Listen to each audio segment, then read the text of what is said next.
The baby legs wrapped around, oh my God, the baby legs was wrapped around his body. Like I absolutely got sick on my stomach. On my stomach. Nicole, do you know what that looks like? This man doesn't even want to touch you, doesn't want to hold hands. They talking about, you know, I had some people come on and say, well, you can't hold hands and you can't do this and you can tell, but he can kiss somebody's baby. He can have somebody's baby's legs wrapped around his body. He can be hugged all up on the baby. No, no, no, no, no. You're not selling me that. I'm not buying that. Miss me with that. You understand what I'm saying? Miss me with it. Nicole, you are disgusting to have your baby with this man like this. You are so desperate that now you're ready to sell. First of all, your baby ain't nothing but a pawn anyway. That's how you've been using the baby. And I'm only calling it as I see it, Nicole. You have pissed me off. I am pissed. I need to take a break. I need to digress. I need to pump my brakes. I be like, for real, I'm gonna be back on 90 Day Fiance Parental Approval. If this is your first time being here, please like, comment, and subscribe to my channel. And to all of my new subscribers, thank you so much for subscribing to my channel and being part of the family. And to all of my nieces and nephews who've been with Auntie from the beginning, thank you so much for being here. I really appreciate you all. Let's go ahead on and get into this review of 90 Day Fiance Parental Approval. Shall we? Everybody needs a sweet old auntie, right? Having one, it just would be nice. 'Cause everybody needs a sweet old auntie, right? So welcome to Auntie's Advice. Start off with this all-girl Nicole. Nicole is basically on her way to Morocco. Her mom picks her up. She don't have her stuff together. She asks her mom, do you have the diapers and everything? Girl, bye. She can't even get herself together to go on this trip to Morocco to see her boo Azan. This girl has worn my nerves down to a thread. Do you hear me? She's like a cotton freaking number 2 pencil during the SAT exam. Somebody help me, would you please? Her mom is taking her to the airport. She's trying to give her last minute advice about what she needs to do. And Nicole just ain't having it. She don't want to hear anything her mother says. Her mother asked her in the car, Azan wanted you to, you know, basically lose weight. You ain't lost a pound. Matter of fact, you gained 20 more pounds. What you gonna say to him? Well, you know, Mom, basically, I didn't do what I was supposed to do. I said I was gonna live a healthier life, and basically, I could not put the Twinkies down. Like, I could not put the Twinkies down. Okay, I'm a big girl too. I know it's hard to lose weight, but come on. This is supposed to be the love of your life, and you mean to tell me that you can't lose weight? You know how bad you felt when you were over there in Morocco. You couldn't even walk up the sandy hill. The cotton freaking camel lost both of the humps on his back, and you looking a hot tail mess. But anyway, she tells her mom, you know, basically, if he treats me bad, then you know what, this could be a deal breaker. Could be a deal breaker. Could be a deal breaker. So she gets to the airport with her and May, and the mom is devastated. She's crying and everything, and she's steady telling her mom not to cry. I noticed that she had May on a leash, and I just was like, okay. What is up with this leash crap? Do you not have any control over your daughter? I know that there's some parents who use leashes and stuff like that.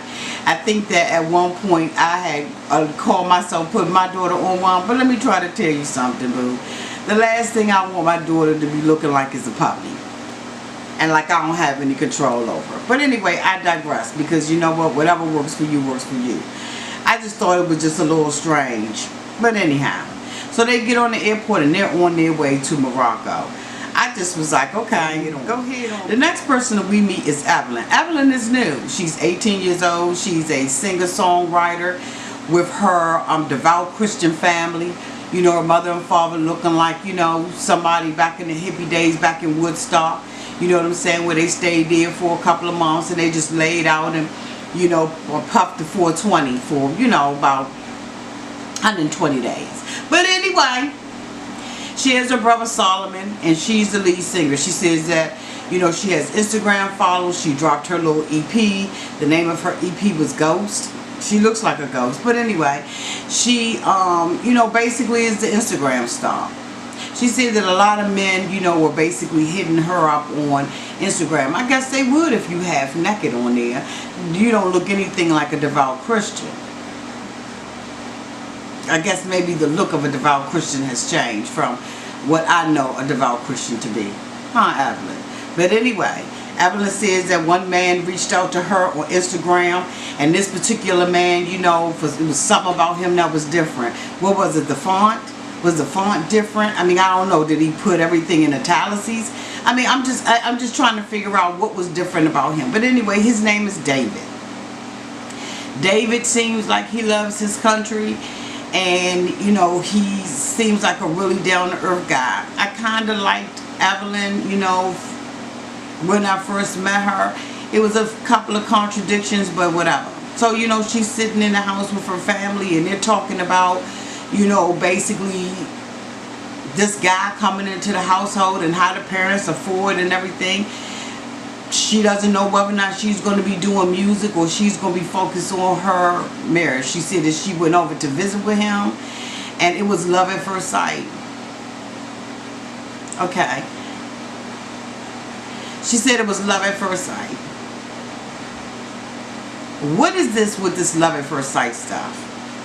Like, I love a pair of shoes at first sight. I buy them out the store. I wear them for a couple of weeks, and then they go in the closet with all the rest of the shoes. I don't understand this love at first sight. I think that you can be attracted to somebody at first sight, but love? I don't know. I can't get with it. Anyway, she loves him at first sight. He proposes to her, and she said it was like a fantasy and a fairy tale. That's exactly what it is, Evelyn. It's a fantasy and a fairy tale. Boo, you are 18 years old. You haven't even lived your life yet. But you know what? There's just something endearing about you. And so I'm going to go ahead on and give this little story a chance. For one time, Auntie is going to give a story a chance. I'm going to see whether or not you and David connected. She calls David on the phone. In a couple of days, he has his interview for, you know, his K1 visa. And they seem like a normal couple. Seems like maybe she did hit the pot and found somebody who was compatible with her. My only concern is that she's so young. But let's just, you know, let's see how this all works out with the devout Christian. Solomon basically said, you know, when her husband comes over here, you know, he's a little bit concerned because she's going to put the music down. Oh, she's going to put the music down because there's going to be something that's in the room that's going to be out on a regular basis. So she will, Solomon, be putting the music down. He asks her, you know, basically when I come over there, where am I going to be staying? She said, you're going to be staying with basically one of the pastors. What in the... What kind of church is this? What kind of Christians are these? Like, I don't understand. But okay, I am going to, for once, give this story a chance. Yup, Auntie getting a little soft for Apple. Molly is, you know, having lunch with her mother and everything. Her mother looks like one of them kind of mom that's, you know, like a swinging type of mom, you know, enjoys life and doesn't worry, doesn't stress herself out about anything. She seems like a really free-spirited person. So, you know, I like the mom. And, you know, Molly's basically at the table telling her mom that, you know, in a couple of days, Louis will be here. She got 90 days to marry him.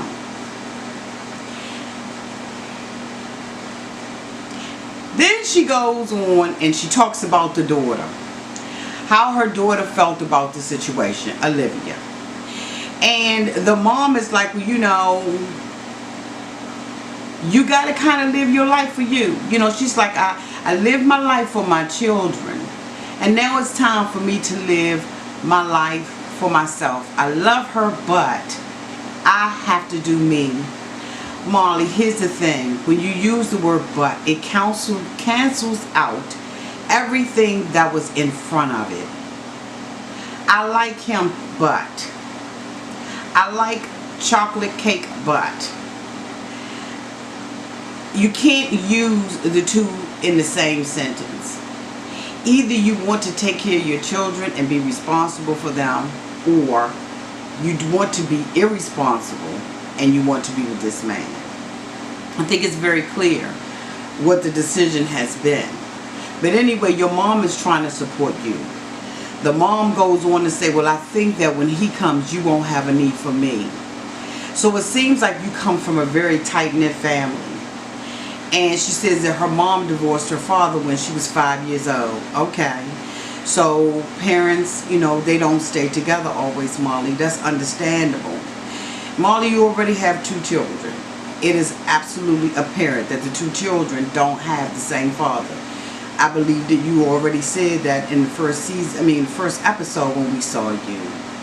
I think that you're making a mistake, Molly. The thing about it is, I halfway like you. And so my concern is about your children, Molly. I think that you need to make sure that in all you're getting, that you get an understanding that you have a responsibility as a mother to put your children first. And I know that you want to live your life and you want to be free and have this fantasy and all this kind of stuff. But Molly, I think that you are moving in the wrong direction. I really do. The mom and Molly go on to talk about the father. And the mom says that the dad is a bigot in sheep clothing. That not only does he believe that people should date, I guess, in their race. I think that that's what they were alluding to. Basically, that they should stay with their own kind. I don't know about all of that. He seems like a very old Southern man, and so does your mom. Your mom is a little bit more free-spirited. She's traveled the world. And Molly says, basically my dad is an old Southern man and he'd be happy, eating straw and riding on the back of a horse.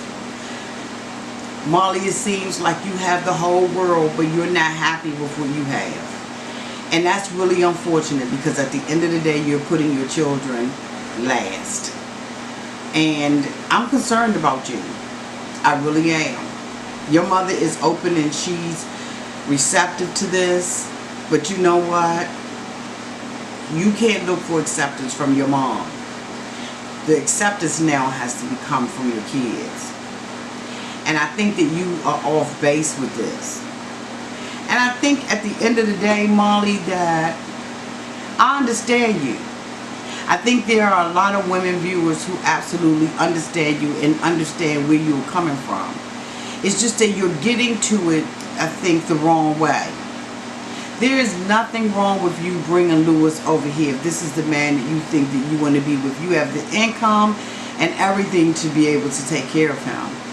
Why don't you just put him in a separate house? If you're going to bring him over here and he's going to be your boy toy, put him up in his own place. Let your children get an opportunity to get to know this man in these last 90 days at a distance. And let the heart grow fonder towards him. I'm just saying, Molly, I think you're from a good family. But I just think that you are going about all this the wrong way. And my heart goes out. There's one thing about these mofos that I've noticed. Either these mofos have already been on television or already had a YouTube channel or something that has brought them to this. Although these are real feelings and everything that's going into it, I think a lot of it is staged. At first I did not believe that, but when I look at the background of these individuals, I see that they all were kind of trying to seek out some kind of fame or fortune from television or whatever. Many of you have already written me and said that she, had a show. Molly had a show. I did some research on Larry, and Larry is a wannabe producer. Patrick, of course, we know is a wannabe singer and a wannabe Rocky Balboa. So it just seems like to me that some of these people had already had aspirations. The next person that we see is Broke David. David, the broke back mountain man. He is out there with Annie. He's still worrying about the dowry and about the engagement party that he cannot afford. Alright, so they get on the little boat. They want to ride out because she gonna take him to a gold shop. Gold means everything to them. Gold means wealth. It symbolizes that. They get into the jewelry shop. Okay, he can't speak the language. I understand that. He basically wants to know what is required of an American man who comes over here and gets a woman from Thailand. And he's standing up on his arm. She's smiling and everything because she like, you know what? I'm about to break his pockets. He's going to be able to take care of me. I got an American man. I'm going to make it do what it do. As he finds out that 1 pound or 1 ounce of gold costs him $600 American dollars, David automatically passes out, has to get resuscitated, comes back up to the counter and be like, what? You said it costs how much? Now they say that they have a rule that's called the 11 ounce rule. 1 plus 1. So that's, you know, that's an 11 to them. I don't know how they did the math on that. Because here, 1 plus 1 equal 2. We about to roll up out this blickety with 2 ounces of gold and your family gonna be happy. We're gonna go ahead and buy them that ox and we out of here. Let's go, Annie. Let's go. Annie, get your gun. Let's go. Alright. So when he finds out how much it costs, he starts backpedaling up off that. He's like that. He's like that. Hold up. Can I put this joint on layaway? Larry said, do y'all got a layaway plan? Because, you know, it's around Christmas time. And Walmart, you know what I'm saying, they come out with their layaway plan. So what I'm trying to do is go ahead and get these ounces of gold in layaway. She's like, you know, he's like, you okay with that, Annie? She was like, Annie, you alright? Annie was like, I understand. Annie ain't never say she was alright. Annie just said, I understand. He goes and says, you know, put a deposit on, I'm going to come back. You know, I'm going to come back on the boat. They get up in the boat. Annie livid, pissed. Okay? They riding in the boat. He was like, what's wrong with you, baby? What's wrong, Annie? She was like, look, you straight up embarrassed me. You will get up in there and you mean to tell me that you can't afford to go? First of all, you don't want to pay for the party. You got Chris and Nikki over here because, you know, basically you need to borrow money from them. You think I'm not seeing everything? You don't have nothing. David was like, wait a minute. I had cars. I had houses. I had this. She said, but right now, you don't have nothing. You don't have anything for your future. Sound like Larry 401k plan to me. He's on a Larry 401k plan, which means deleted pieces. He don't have jack. He was like, I do have this and I do have that. No, you don't. You don't have anything. She's absolutely correct. You didn't think about your future. You got a divorce from your wife. You lost weight. You had a stroke and all that kind of stuff. Instead of you staying in the United States of America and trying to get yourself together, what you decided to do was go to another country where you could find somebody that was 5, 6 steps down than you. The thing that I don't like about Annie is that you poor. We saw your village hut, boo. Well, we saw the straw for the hut in the village that you're supposed to be living in. You poor, but then you gonna put demands on somebody else to take care of you. Girl, let me tell you, there are 50 other women at a local bar that's waiting for an American to come over there and take care of them. You bought an ungrateful Thai chick, okay? Thai chick, Tai Chi, whatever. You're ungrateful. Now, I understand if you had something to bring to the table, but you don't have a thing to bring in the table. You moved to Bangkok and did what you had to do in order to get him. Now that you got him, you telling him what he don't have. What the hell you got? What you bringing to the table, Annie? You're not bringing a thing to the table. Now, yes, he's a Brokeback Mountain type guy. He don't have anything. But how dare you sit up there and ridicule him? He said, look, if you want a millionaire, then you know what? That ain't me. Everybody in the United States isn't rich. She said, I see that now. I see that all of that stuff was nothing but a fairy tale. It's not a fairy tale, boo.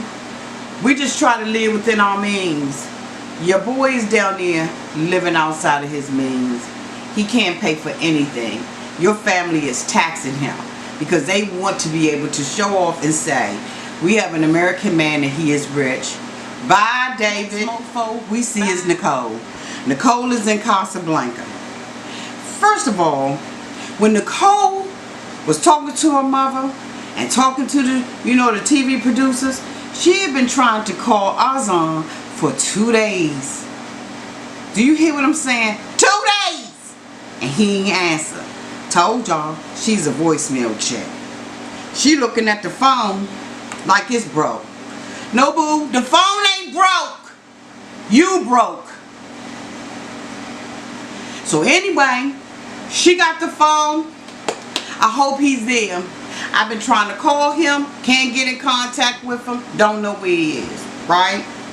So she gets over to Casablanca. She don't even know if he there. We look and we see May. May up on the suitcase rack. So if May, you know the little conveyor belt that go around that put your suitcases on it? May up there. So you know what? Earlier I said something about the strap. Y'all put a harness on her. Why in the world do you not have control over your daughter and you in a whole different country? You are a baby, Nicole. You so not ready for any of this. Anyway, I digress, so I can go ahead on and finish with this review, okay? So Nicole, comes all out and everything because basically she feels like I'm going to go over there and see whether or not he can be a father figure.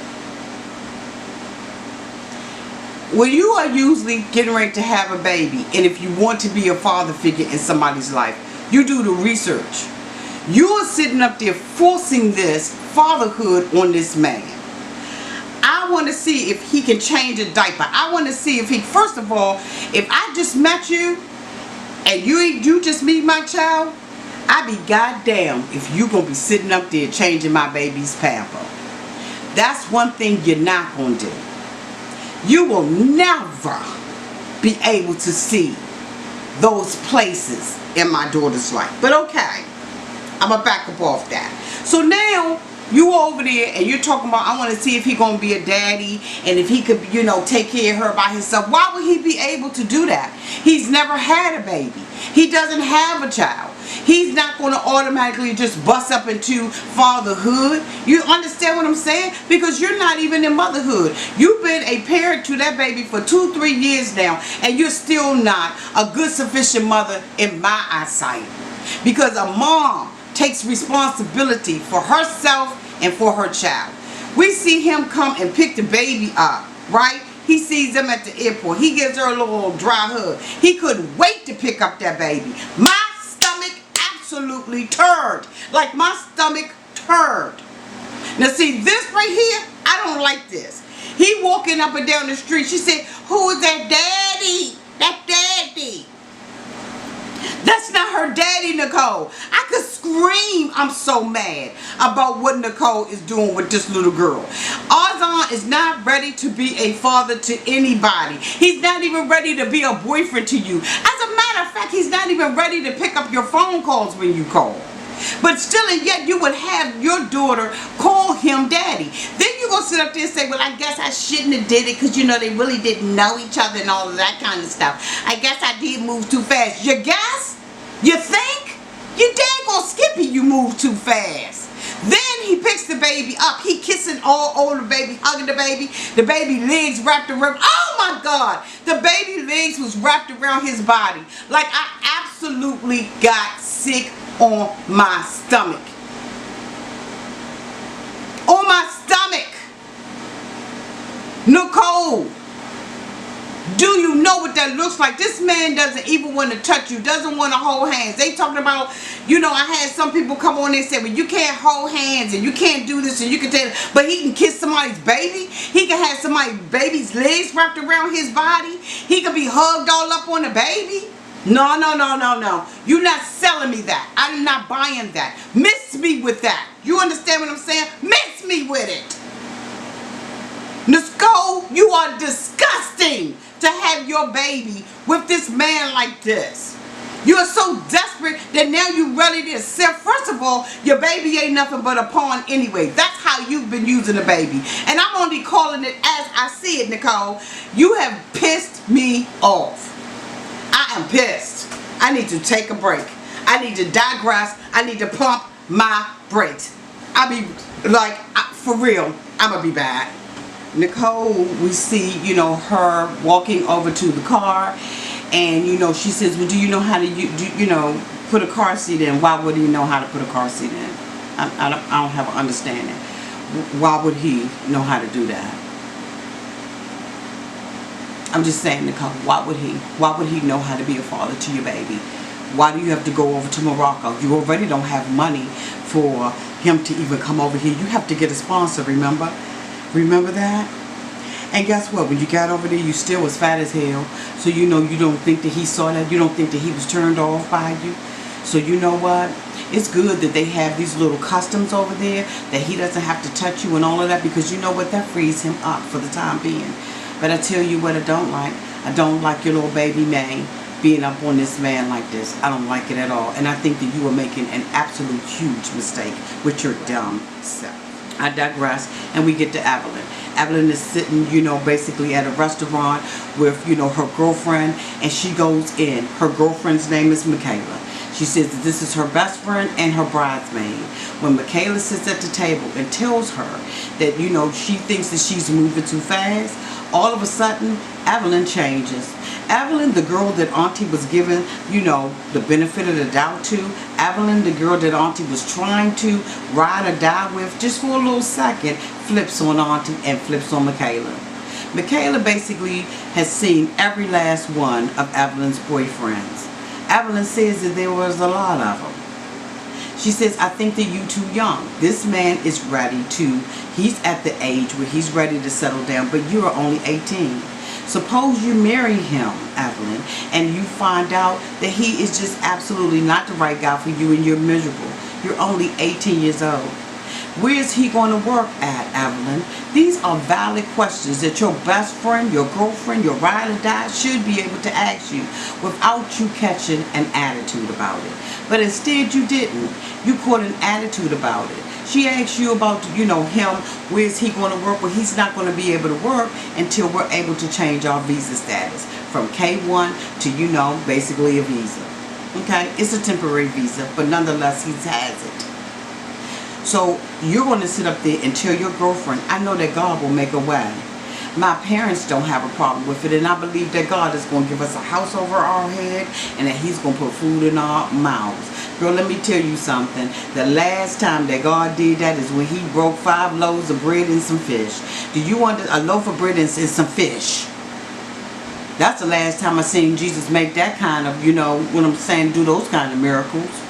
Boo, what happens right now is that you have to go out there, you have to get currency called US dollar bills. You got to have a credit card that you need to swipe in order for your ass to eat. So how in the world is God coming down and taking care of you and David? And why should he have to? When you have 2 well human beings who can go out there and work. You are delusional. And then what you're going to do, instead of you listening to what Michaela said, you're going to throw shade on Michaela and say, well, have you ever been in love? You know daggone well Michaela ain't never been in love, but you're going to be shady boots. I was riding for you, Evelyn, till you did that. Next thing we see is Evelyn sitting at the table with her mother, waiting for him to find out whether or not he got the K1 visa. Finds out he has it. The mom says, we've been praying all this time for Evelyn and her husband, and we're just delighted for David to be a part of our family. That's why she cuckoo for Cocoa Pops. You understand what I'm saying? Because y'all are little fruity pebbles. That's why she got brown stuff in her milk, because your milk colorful. Are you for real? I don't know if it's just me. It could possibly just be me over-exaggerating and thinking these people crazy. But these mofos are crazy. The last person we see coming up around the bend is Molly. Molly and her brother, who's a rhinestone cowboy. Okay? With a straight southern twang. I didn't know why he didn't have a piece of weed coming out the side of his mouth, but he didn't. I guess because they were going to a diner. I look at the diner and I saw all the people in the diner. I said, ain't not one person up in that diner that even halfway remotely looks like me. Sure wouldn't be going to visit Molly. That's a faux show. Don't know if I can go in there at nighttime. Don't know if I can survive during the day. But Molly, I digress. They sitting at the table and the father basically tells her, you know what?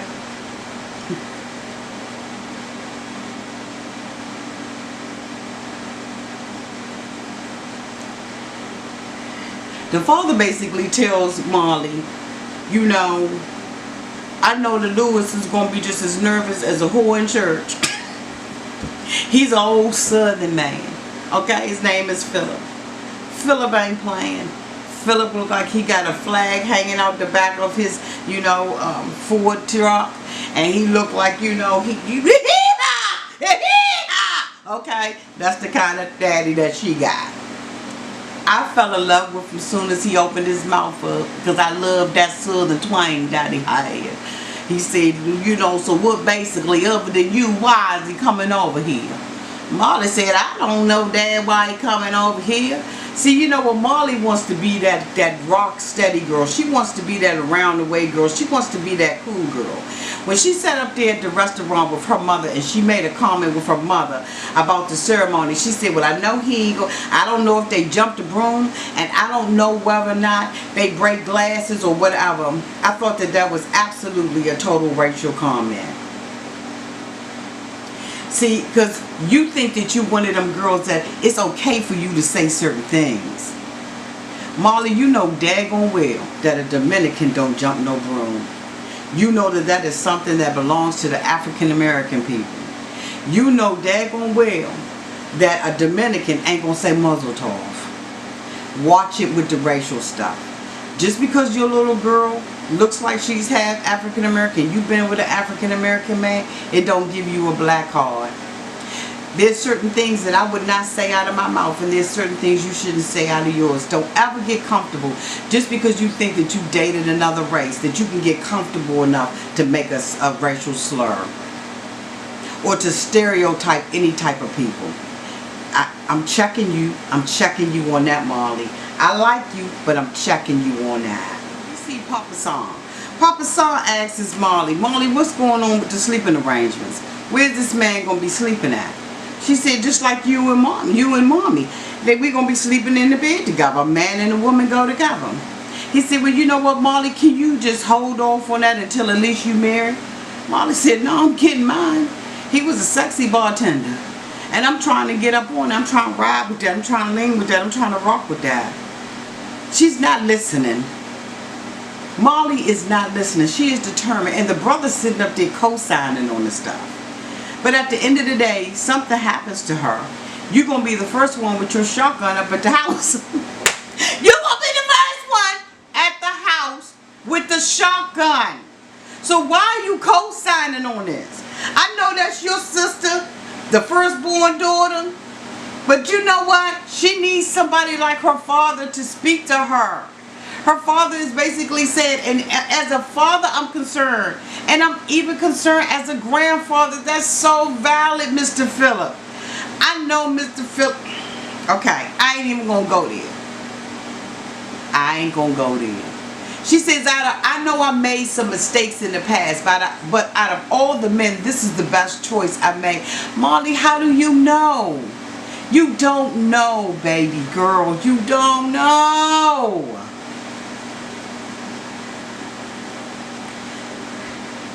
So next we see, basically the dad saying that, I don't know if Molly, if you've been keeping up with the political scene that's going on, but the border has been shut down. I thought I was going to fall.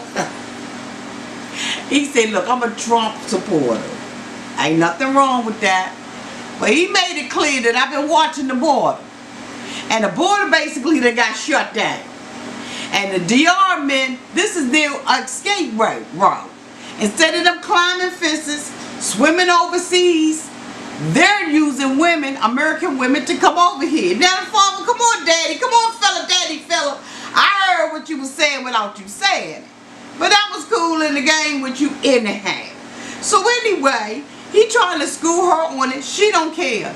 He said, well, what happens if y'all don't stay together? She don't know. She hasn't done any research on the mother. I'm sorry, y'all. On the mofo. Molly hasn't done any research on him. The dad said, this is how they coming over here. They got a new way of escaping. And it's through marriage. To dumb women like yourself. Basically, you know, Daddy ain't say that I added that part. But I'm just saying, you know, that's what he wanted to say. So I just went on and said it for him. Molly, think about it. It's what the dad asked her to do. Just think about it. And you know what, Molly? You know what I say? I say think about it too. Y'all, thank y'all so much for being here on this review. This is the clean version. Tonight at 9:30, I will be out here to do a review with you on our live chat nightcap, talking all things 90 Day Fiance. Get ready, buckle up, because we're going to do this tonight. Thank you all so much for being here, and I appreciate you and love you to pieces.